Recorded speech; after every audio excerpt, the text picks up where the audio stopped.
oleh karena aku memberikan nyawaku untuk menerimanya kembali. Tidak seorang pun mengambilnya daripadaku, melainkan aku memberikannya menurut kehendakku sendiri.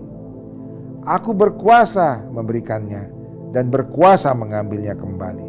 Itulah tugas yang kuterima dari Bapakku. Saudaraku, Yesus memang benar-benar mau menyerahkan nyawanya untuk menebus kita. Padahal dia seorang anak Allah. Padahal dia seorang Allah yang berkuasa, saudara. Tetapi dia mau menyerahkan nyawanya. Kenapa, saudara? Karena dia memang mengasihi kita. Dia mau. Itu adalah keputusan dari Yesus sendiri untuk menyerahkan nyawanya. Firman Tuhan berkata, memang dia mau memberikan nyawanya. Saudara, apakah Yesus tidak sanggup melepaskan diri dari penangkapannya pada malam hari itu? Apakah Yesus tidak sanggup melepaskan diri dari penyalipan, saudara? Pasti mampu, saudaraku sekalian. Yesus pasti mampu karena dia adalah anak Allah. Sesungguhnya dia sangat berkuasa, saudaraku. Dia memang turun dari sorga. Dia adalah Allah itu sendiri. Dia pasti mampu untuk mengelakkan diri dari penangkapan. Pasti mampu untuk mengelakkan diri dari penyalipan. Pasti mampu untuk menghanguskan semua orang yang mau menangkap dia, saudaraku. Dia pasti mampu karena dia berkuasa.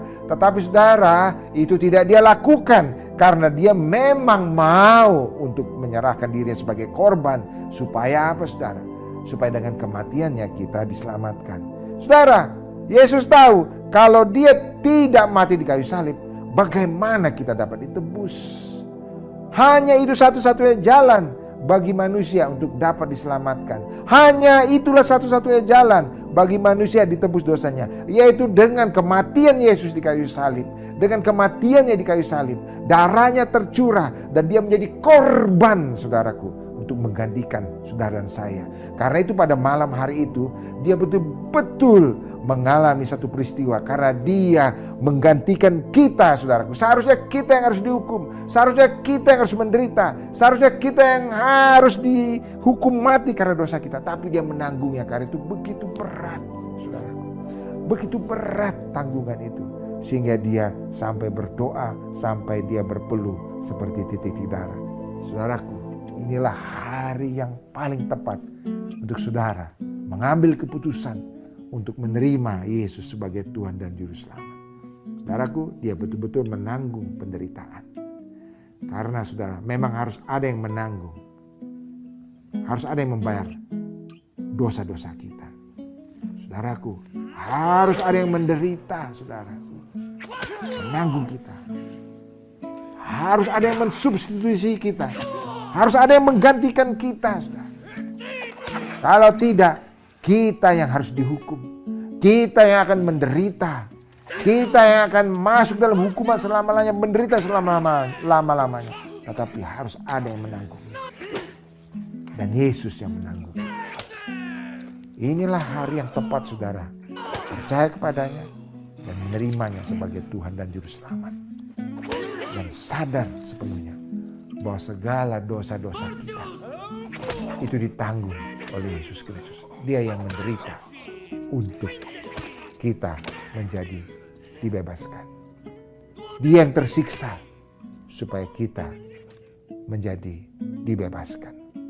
Dia yang menderita sakit supaya kita dipulihkan. Dia yang terhina supaya kita tidak dihinakan. Saudaraku, ada yang membayarnya. Ada yang membayarnya, saudara. Ada yang membayarnya. Kita tidak sanggup membayar dosa kita sendiri. Kita tidak sanggup, saudara. Tidak sanggup. Tidak sanggup. Tapi Yesus sanggup membayarnya.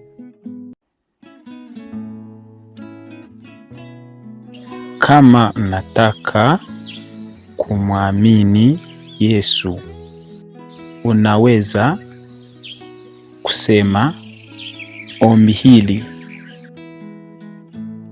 Bwana Yesu, nakuhitaji maishani mwangu. Siwezi kuishi peke yangu. Mimi mwenye dhambi. Tafadhali samehe dhambi yangu. Naosha dhambi yangu kwa damu yako takatifu. Nataka kumwamini wewe. Tafadhali ingiza moyo wangu, Bwana Yesu, kama Bwana wangu na Mwokozi wangu, kuanzia leo hadi milele. Nataka kuwa pamoja nawe, Bwana Yesu. Na sasa na mimi, wewe mi baba yangu na mimi ni mtoto wenu, kwa jina la Yesu. Amina.